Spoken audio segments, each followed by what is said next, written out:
Treblinka et Sobibor, deux camps d'extermination construits par le régime nazi, sont tristement emblématiques du projet d'extermination systématique des Juifs durant la Seconde Guerre mondiale. Ces camps, établis dans le cadre de l'opération Reinhard, avaient pour unique objectif de tuer en masse, avec une efficacité glaçante, des centaines de milliers de victimes. Treblinka, situé en Pologne occupée, fut le lieu où plus de 800 000 personnes périrent en l'espace d'un an, tandis que Sobibor, un autre camp de la même opération, vit l'assassinat de près de 250 000 Juifs. Ces camps étaient des rouages essentiels dans la mise en œuvre de la solution finale, marquant l'apogée de l'horreur de la Shoah. L'importance historique de Treblinka et Sobibor réside dans leur rôle central dans l'extermination des Juifs d'Europe. Ils sont les symboles du génocide de masse mené avec une méthodologie précise où les prisonniers, déshumanisés dès leur arrivée, n'avaient presque aucune chance de survie. Cependant, malgré la terreur omniprésente, ces lieux furent également le théâtre de révoltes courageuses. À Treblinka comme à Sobibor, des prisonniers organisèrent des soulèvements pour s'échapper et dénoncer les crimes nazis, apportant ainsi un rare espoir de résistance au cœur de l'enfer. Des révoltes héroïques qui illustrent bien la volonté de résister même dans les circonstances les plus désespérées.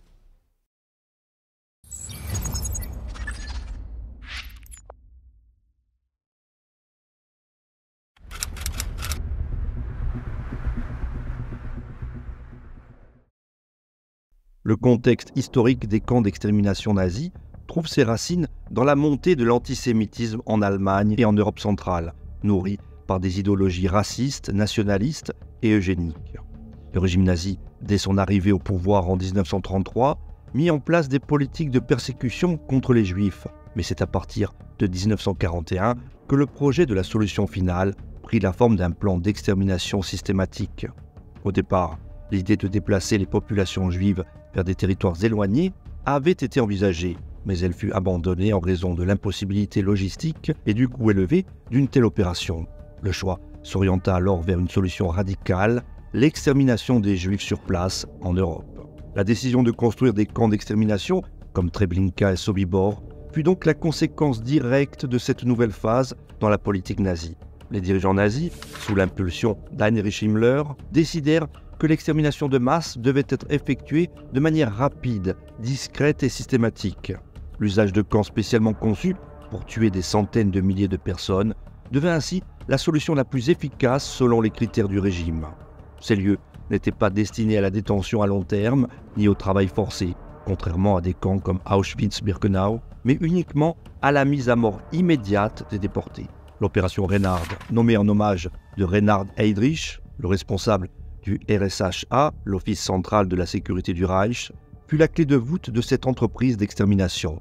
Lancée en 1942, cette opération visait à exterminer les Juifs des territoires polonais annexés ou occupés par l'Allemagne. Ce projet impliquait la création de plusieurs camps d'extermination, Belzec, Sobibor et Treblinka.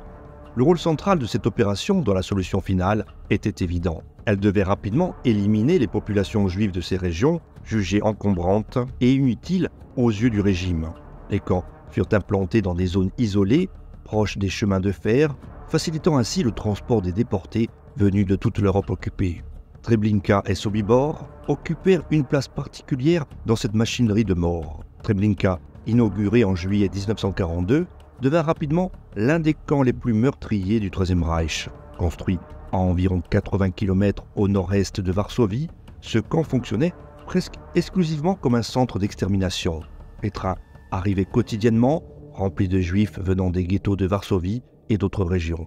Les victimes étaient déportées en masse, souvent sans savoir ce qui les attendait. À leur arrivée, elles étaient immédiatement conduites vers les chambres à gaz, sous prétexte de passer une désinfection. Le gazage par monoxyde de carbone, produit par des moteurs à essence, était utilisé pour tuer en quelques minutes des groupes de plusieurs centaines de personnes. Le rythme des convois était tel que le camp atteignit des chiffres effroyables, avec près de 800 000 personnes exterminées en un peu plus d'un an. Treblinka devint ainsi l'un des symboles de l'efficacité meurtrière des nazis. Sobibor, quant à lui, fut construit à l'est de la Pologne et commença à fonctionner en mai 1942. Plus petit que Treblinka, il n'en était pas moins tout aussi redoutable. Sobibor jouait un rôle similaire, avec des méthodes d'extermination tout aussi brutales. Le camp servait principalement à l'extermination des Juifs de la région du Generalgouvernement, mais il accueillit également des convois venant d'autres pays, tels que les Pays-Bas, la Tchécoslovaquie et même la France. Comme à Treblinka, les victimes arrivées en train étaient dépouillées de leurs effets personnels, puis envoyées directement dans les chambres à gaz. Le camp de Sobibor fut conçu pour fonctionner avec une main-d'œuvre réduite, composée de prisonniers forcés et de gardes ukrainiens recrutés par les nazis.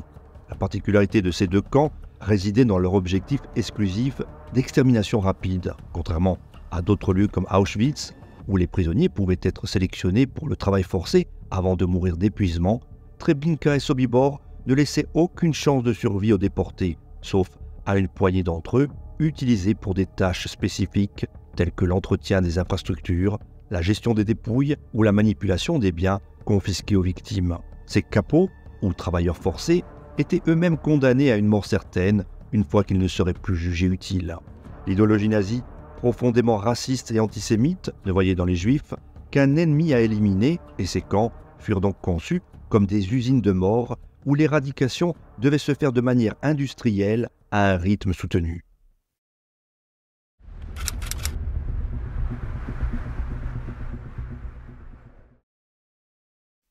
Le camp de Treblinka, situé à environ 80 km au nord-est de Varsovie, dans une région isolée de la Pologne occupée, est tristement célèbre pour avoir été l'un des principaux centres d'extermination nazie pendant la Seconde Guerre mondiale. Ce camp fut l'un des plus meurtriers, construit dans le cadre de l'opération Reinhard, une opération secrète visant à exterminer la population juive d'Europe de l'Est.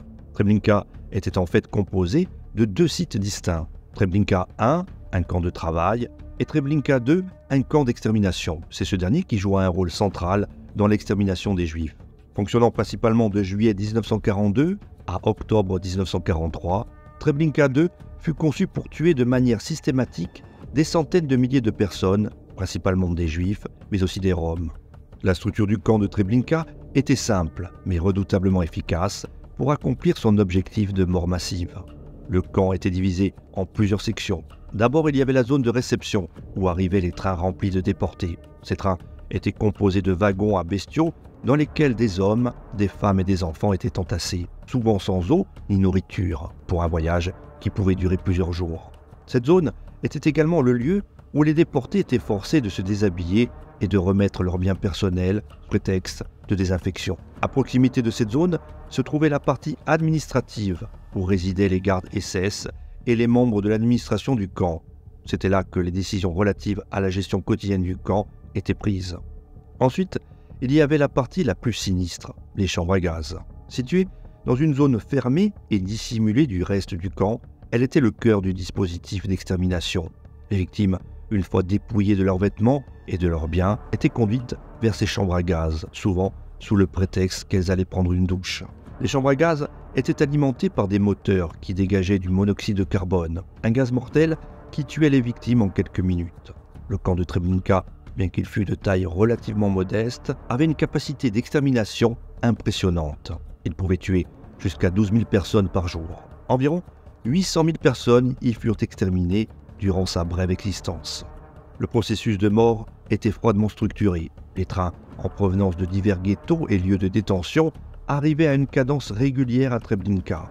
Dès leur arrivée, les déportés étaient frappés par la brutalité des gardes, principalement des Ukrainiens enrôlés par les nazis. Les victimes étaient d'abord amenées sur une rampe de déchargement où elles étaient contraintes de quitter les wagons à toute vitesse. Ceux qui tombaient, les malades, les vieux ou les enfants faibles, étaient souvent battus ou tués sur place. Il régnait un climat de terreur et de confusion, soigneusement entretenu pour que les victimes ne réalisent pas immédiatement ce qui les attendait. Le processus se déroulait très rapidement. Dans les heures qui suivaient leur arrivée, la majorité des déportés étaient déjà mortes, gazées dans les chambres à gaz. Les corps des victimes étaient ensuite déplacés par d'autres prisonniers, appelés Sonderkommando, qui étaient eux-mêmes des déportés juifs. Leur tâche consistait à transporter les corps des chambres à gaz jusqu'aux fosses communes, et plus tard, à partir de 1943, à brûler les cadavres sur des bûchers en plein air, car les nazis cherchaient à effacer les preuves des massacres. Les Sonderkommando, qui vivaient dans une terreur constante, étaient régulièrement exécutés et remplacés par d'autres prisonniers, afin de s'assurer qu'aucun témoin ne puisse survivre pour raconter l'horreur. Les gardes du camp de Treblinka jouaient un rôle central dans cette mécanique de mort. Ils étaient dirigés par les SS allemands, mais la majorité des gardes étaient des auxiliaires ukrainiens formés par les nazis. Ces derniers, recrutés principalement parmi les prisonniers de guerre soviétiques, étaient connus pour leur brutalité. Ils assuraient la surveillance des déportés à leur arrivée, les forçaient à obéir aux ordres et les conduisaient vers les chambres à gaz. Leur rôle était de maintenir la terreur à un niveau constant, d'empêcher toute tentative de rébellion et d'assurer que le processus de mort se déroule sans interruption. Les SS, pour leur part, étaient responsables de la gestion générale du camp et supervisaient les opérations d'extermination. En plus des gardes, Treblinka employait également un petit nombre de prisonniers juifs comme capots, qui étaient responsables de la gestion des autres déportés, sous la surveillance des gardes SS. Les capots devaient aider à organiser les files, distribuer les rations alimentaires, qui étaient minimales et de mauvaise qualité, et parfois participer à des tâches plus sinistres, comme la supervision des sondeurs commandos chargés de brûler les corps. La position de capot, bien qu'offrant quelques maigres avantages, comme des conditions de vie légèrement meilleures ou une plus grande chance de survie temporaire, était une position extrêmement précaire. Les capots étaient détestés par les autres prisonniers pour leur rôle de collaborateurs forcés, et beaucoup d'entre eux furent eux-mêmes assassinés par les nazis une fois qu'ils n'étaient plus jugés utiles. La gestion du camp de Treblinka était impitoyablement pragmatique, axée uniquement sur l'efficacité de l'extermination. Tout était conçu pour déshumaniser les victimes et les tuer rapidement. Il n'y avait aucune tentative d'apporter des justifications morales ou politiques à l'intérieur du camp. Les victimes étaient massacrées sans discrimination, que ce soit des hommes, des femmes, des enfants ou des vieillards. Les seuls survivants temporaires étaient ceux choisis pour effectuer les tâches les plus sordides et ils savaient qu'ils seraient eux aussi condamnés à mourir à terme. Au fil du temps, l'administration du camp mit en place des mesures pour rendre l'extermination encore plus efficace. Le nombre de chambres à gaz fut augmenté et les méthodes de dissimulation des crimes furent améliorées. Les nazis mirent en place des bûchers géants pour incinérer les corps, en réponse à l'ordre de Himmler de détruire les preuves de l'existence des camps d'extermination. Les fosses communes qui avaient été utilisées au début pour enterrer les corps furent ouvertes et les cadavres exhumés pour être brûlés.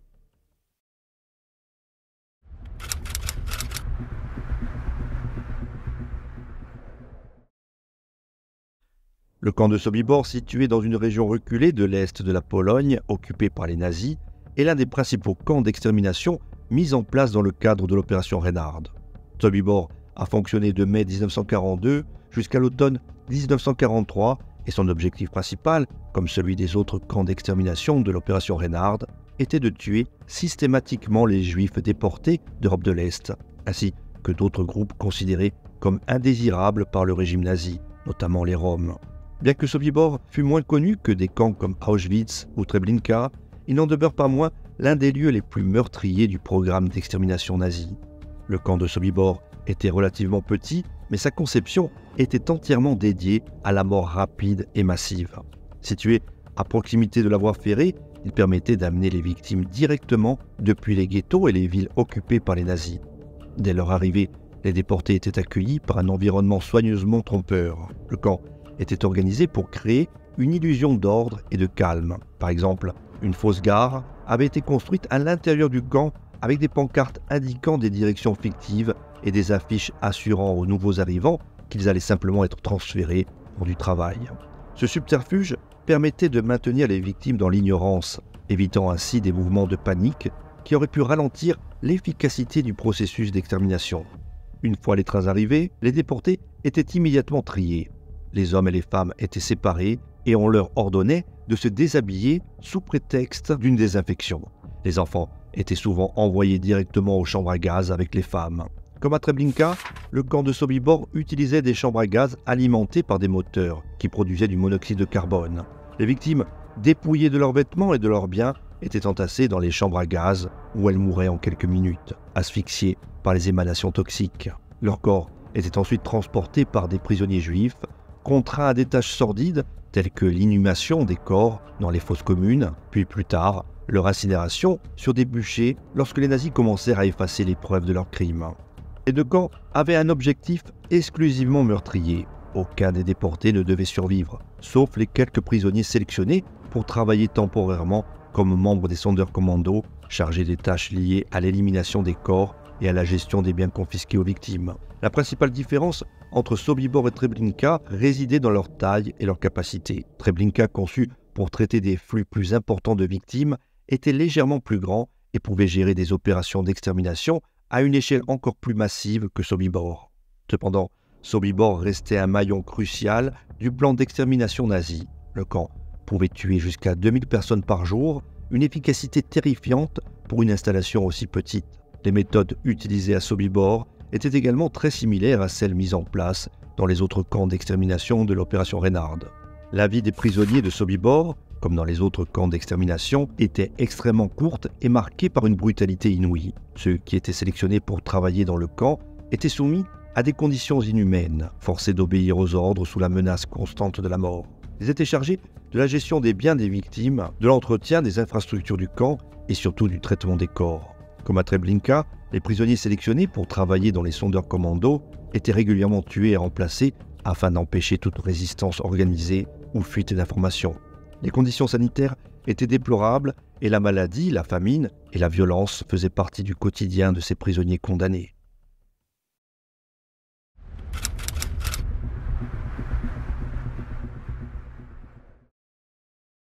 Les camps de Treblinka et Sobibor étaient spécifiquement conçus comme des lieux d'extermination plutôt que des camps de travail ou de concentration.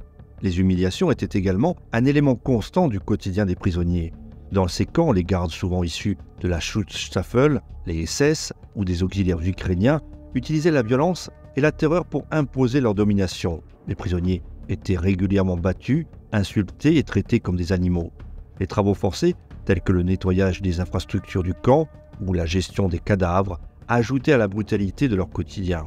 L'extrême faiblesse due à la malnutrition, associée aux traitements physiques et mentaux, réduisait l'espérance de vie des prisonniers à quelques semaines. La faim était une constante dans la vie de ceux qui survivaient un tant soit peu dans ces camps. Les rations alimentaires étaient presque inexistantes et se limitaient à de la soupe diluée ou du pain rassis. Cette sous-alimentation chronique, associée aux conditions insalubres et au manque de soins médicaux, exposait les prisonniers à des maladies mortelles comme le typhus. La surpopulation des camps et le manque d'infrastructures sanitaires rendaient les lieux particulièrement propices à la propagation rapide d'épidémies. À Sobibor, comme à Treblinka, les prisonniers souffraient de diarrhée chronique, de déshydratation et d'autres affections graves dues à l'absence d'hygiène. Dans un tel environnement de terreur et de privation extrême, la survie psychologique devenait un défi titanesque. Les prisonniers étaient non seulement confrontés à la perte de leur famille, mais aussi à l'anéantissement complet de toute forme d'espoir. Les rares survivants de Treblinka et Sobibor ont souvent témoigné de l'importance de la solidarité entre prisonniers pour maintenir une forme de résistance mentale. Cependant, cette solidarité n'était pas toujours suffisante pour empêcher l'effondrement psychologique inévitable chez beaucoup d'entre eux. La conscience d'être destiné à une mort certaine, combinée à la brutalité et à l'absence totale de perspective d'avenir, créait un état de désespoir total.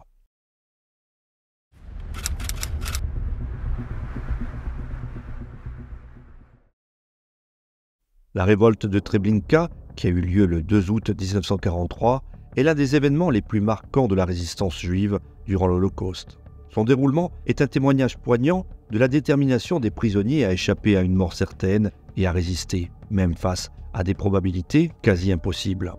L'organisation de la rébellion a commencé des mois auparavant, alors que les prisonniers réalisaient que les chances de survie dans le camp étaient inexistantes. Un groupe de travailleurs forcés, principalement ceux affectés à l'entretien du camp, comme la réparation des installations et la gestion des biens des victimes, a réussi à créer une cellule de résistance secrète. Ces prisonniers, considérés comme les plus aptes à organiser un plan d'évasion, avaient accès à des zones clés du camp, ce qui leur permettait de mener leurs préparatifs sans éveiller les soupçons immédiats des gardes. Le plan de révolte consistait principalement à voler des armes aux gardes et aux entrepôts du camp. Les membres de la résistance prévoyaient de se saisir de fusils, de grenades et d'autres équipements militaires stockés sur place. Cependant, le défi était immense. Ils devaient dissimuler leur intention tout en attendant le moment propice pour lancer leur attaque, sachant que tout échec entraînerait des représailles immédiates et brutales. La révolte devait être rapide, bien coordonnée et profiter de la surprise pour neutraliser autant de gardes que possible avant que les renforts n'interviennent. Le 2 août 1943, le jour prévu pour la révolte, le plan a failli être compromis. Un garde découvrit un des prisonniers en possession d'une arme volée, précipitant l'exécution du plan plutôt que prévu. En dépit de cet incident, les prisonniers décidèrent de poursuivre leur tentative d'évasion. Armés de quelques fusils et grenades récupérés, ils attaquèrent les gardes SS et les auxiliaires ukrainiens qui contrôlaient le camp. Dans le chaos qui s'ensuivit, les prisonniers mirent le feu à certaines parties du camp, espérant semer la panique et profiter de la confusion pour s'échapper. L'objectif principal des prisonniers était non seulement de s'évader, mais aussi de témoigner des atrocités commises à Treblinka. Ceux qui ont participé à la révolte étaient pleinement conscients que s'ils parvenaient à fuir, ils pourraient alerter le monde extérieur des horreurs du camp. Ils espéraient qu'en survivant et en diffusant cette information, ils pourraient contribuer à dénoncer les crimes nazis et ainsi sauver d'autres vies. C'était une tentative désespérée, non seulement de préserver leur propre vie, mais aussi de marquer l'histoire de leur résistance face à l'oppression la plus brutale. Cependant, les résultats de la révolte furent mitigés. Sur les 1500 prisonniers présents dans le camp ce jour-là, environ 200 à 300 réussirent à s'évader des limites du camp. Mais la plupart furent rattrapés dans les jours qui suivirent par les unités SS et les forces locales, qui traquèrent systématiquement les évadés dans les forêts environnantes. Seule une cinquantaine d'entre eux parvinrent à survivre à la guerre. Parmi ces survivants, certains ont joué un rôle crucial dans les procès d'après-guerre en tant que témoins oculaires des crimes commis à Treblinka, assurant ainsi que les atrocités du camp ne seraient jamais oubliées. L'impact de la révolte sur le camp de Treblinka fut immédiat. Dans les semaines qui suivirent, les nazis prirent la décision de démanteler le camp, conscients que leur projet d'extermination avait été compromis par la révolte. Le camp fut rasé, les structures détruites et les traces des crimes furent dissimulées autant que possible. Les nazis firent en sorte que Treblinka disparaisse presque entièrement de la surface, espérant que l'oubli effacerait leur atrocité. Toutefois, les témoignages des survivants et la documentation accumulée par la résistance juive prouvèrent l'existence de ce lieu de mort et permirent de juger les responsables.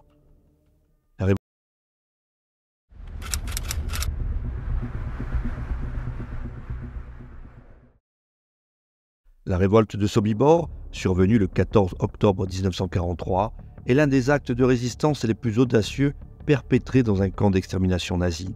L'organisation et la préparation de la révolte ont nécessité des mois de planification secrète. Les prisonniers à Sobibor avaient peu de chances de survie. Contrairement à d'autres camps de concentration où les déportés étaient utilisés pour le travail forcé, ceux qui arrivaient à Sobibor étaient systématiquement assassinés dans les chambres à gaz, sauf une petite fraction d'entre eux qui étaient utilisés pour des tâches spécifiques. Ce groupe de travailleurs forcés, affectés à des fonctions telles que le tri des biens des victimes et l'entretien des infrastructures, comprenait des prisonniers capables de planifier en secret. Le plan d'évasion a été mis en place sous la direction d'Alexander Pechersky, un prisonnier de guerre juif soviétique qui, avec d'autres leaders, a décidé de se battre pour sa vie. Le plan de révolte consistait à attirer et assassiner progressivement les officiers SS et les gardes ukrainiens qui contrôlaient le camp. Le premier objectif des révoltés était de prendre le contrôle des armes pour pouvoir attaquer les gardes et ouvrir une voie d'évasion à travers les clôtures électrifiées entourant Sobibor. Les prisonniers savaient que la révolte devait être rapide et bien coordonnée, car tout soupçon pourrait entraîner des représailles immédiates et l'extermination de ceux qui étaient impliqués. Le 14 octobre 1943, le jour prévu pour la révolte, les prisonniers commencèrent à assassiner méthodiquement les officiers SS. En quelques heures, plusieurs gardes furent tués et l'insurrection atteignit son point culminant lorsqu'un grand nombre de prisonniers armés se lancèrent vers les sorties du camp. À ce moment crucial, les révoltés se trouvèrent face à un dilemme. Certains officiers nazis restaient en vie et les gardes ukrainiens avaient commencé à riposter. Cependant, malgré les pertes et le chaos croissant, environ 300 prisonniers parvinrent à s'échapper du camp. La fuite dans un environnement aussi hostile fut une entreprise extrêmement dangereuse. Les forêts et les marais entourant Sobibor offraient peu de protection et les forces nazies commencèrent immédiatement à traquer les évadés. Les survivants de cette fuite héroïque devaient non seulement échapper aux patrouilles nazies, mais aussi faire face à des conditions de survie difficiles dans la forêt, où certains furent capturés ou dénoncés par des villageois locaux. Parmi les 300 prisonniers qui s'échappèrent, seule une cinquantaine survécut à la guerre, mais leur témoignage fut crucial pour documenter les atrocités commises à Sobibor et pour prouver l'existence du camp. Les conséquences de cette révolte furent significatives. Sobibor, en tant que camp d'extermination, cessa rapidement ses opérations. Quelques jours après la révolte, les nazis décidèrent de démanteler le camp. Les structures furent détruites et des efforts furent faits pour effacer toute trace de l'existence du site en plantant des arbres à sa place.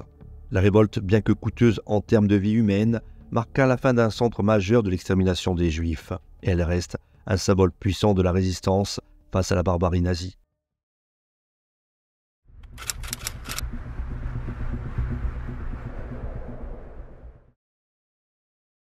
Les révoltes de Treblinka et Sobibor occupent une place cruciale dans l'histoire de la résistance juive pendant l'Holocauste. Ces actes de rébellion, bien que rares dans les camps d'extermination, sont symboliques de la lutte désespérée des prisonniers contre un système conçu pour les anéantir. Face à la machine d'extermination nazie, les prisonniers de ces camps ont fait preuve d'un courage exceptionnel, démontrant que même dans les conditions les plus inhumaines, il était possible de résister. Ces révoltes, bien qu'elles aient entraîné de lourdes pertes, ont réussi à semer le chaos dans les camps et à sauver des vies. De plus, elles ont laissé un impact durable sur la mémoire collective de la Shoah. L'une des symboliques les plus fortes de ces révoltes réside dans leur contribution à l'idée de résistance active au sein de la communauté juive. Contrairement à la perception dominante selon laquelle les Juifs ont été passifs face à leur extermination, les révoltes de Treblinka et Sobibor montrent que beaucoup d'entre eux ont lutté contre leur sort, même dans les moments les plus désespérés. Cette résistance prend un sens particulier dans le contexte de la Shoah, car elle prouve que malgré l'isolement, la terreur et la domination totale exercées par les nazis, les prisonniers ont cherché à renverser le cours de leur destin. La révolte de Treblinka, qui a eu lieu le 2 août 1943, et celle de Sobibor, le 14 octobre 1943, sont devenues des symboles de cette lutte acharnée pour la dignité humaine et la survie. Ces révoltes ont également eu une influence considérable sur les futures rébellions dans d'autres camps nazis. Les prisonniers qui ont survécu à Treblinka ont apporté des récits et des témoignages qui ont renforcé la détermination de ceux enfermés dans d'autres camps, notamment Sobibor et à Auschwitz, à envisager des actions similaires. À Sobibor, la planification de la révolte s'est déroulée en grande partie sous l'impulsion des informations sur la résistance de Treblinka. L'acte de rébellion à Sobibor a non seulement permis à plusieurs centaines de prisonniers de s'échapper, mais il a également montré que l'appareil nazi, malgré son apparente invincibilité, pouvait être défié. Outre l'influence directe sur les autres révoltes, ces soulèvements ont eu des répercussions profondes sur la perception des camps après la guerre.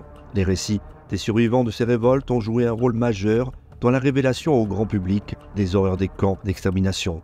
Les nazis avaient tenté d'effacer toute trace des camps d'extermination en détruisant les infrastructures et en assassinant les témoins. Mais les prisonniers ayant survécu à ces révoltes ont témoigné des atrocités qu'ils avaient vécues et vues. Grâce à leurs témoignages, la réalité des chambres à gaz et du processus d'extermination de masse a été révélée aux Alliés et au monde entier. De ce fait, ces révoltes ont joué un rôle dans la manière dont les camps de Treblinka et Sobibor ont été perçus après la guerre, non seulement comme des lieux de mort, mais aussi comme des lieux où la résistance, bien que limitée, a pris forme.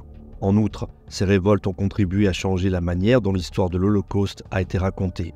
Pendant longtemps, une partie de l'historiographie de la Shoah a souligné l'impuissance des victimes, mais les révoltes de Treblinka et Sobibor, tout comme celles du ghetto de Varsovie, ont montré une réalité différente, celle d'une lutte contre l'oppression totale.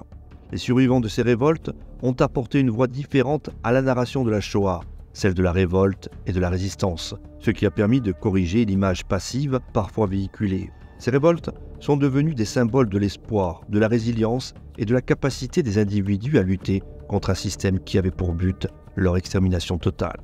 Enfin, ces révoltes ont laissé un héritage qui continue de résonner à travers les générations. Elles rappellent que même dans les moments les plus sombres de l'histoire humaine, des individus ont trouvé la force de s'organiser, de se battre et de résister à la terreur. Les révoltes de Treblinka et de Sobibor sont donc des témoignages vivants de la manière dont l'espoir peut persister, même dans les situations les plus désespérées.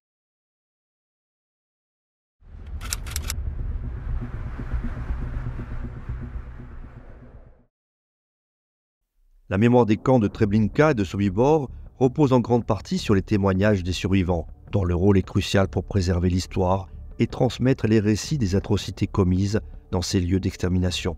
Dans les années suivantes, la fin de la Seconde Guerre mondiale, les témoignages des survivants des révoltes de ces camps ont servi à dévoiler l'ampleur des crimes nazis et à documenter le fonctionnement des camps, leur horreur et l'héroïsme des révoltes.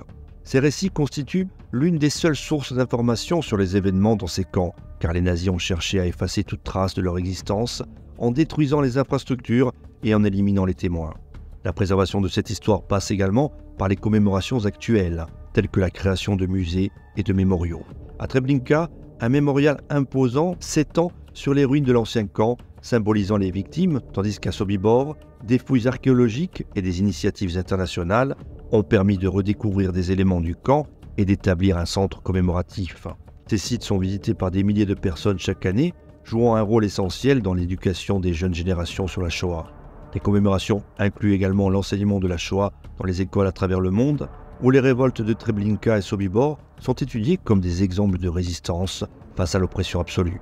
L'importance de maintenir cette mémoire vivante est renforcée par les efforts continus de chercheurs, de descendants de survivants et d'institutions mémorielles pour s'assurer que ces événements ne sombrent pas dans l'oubli.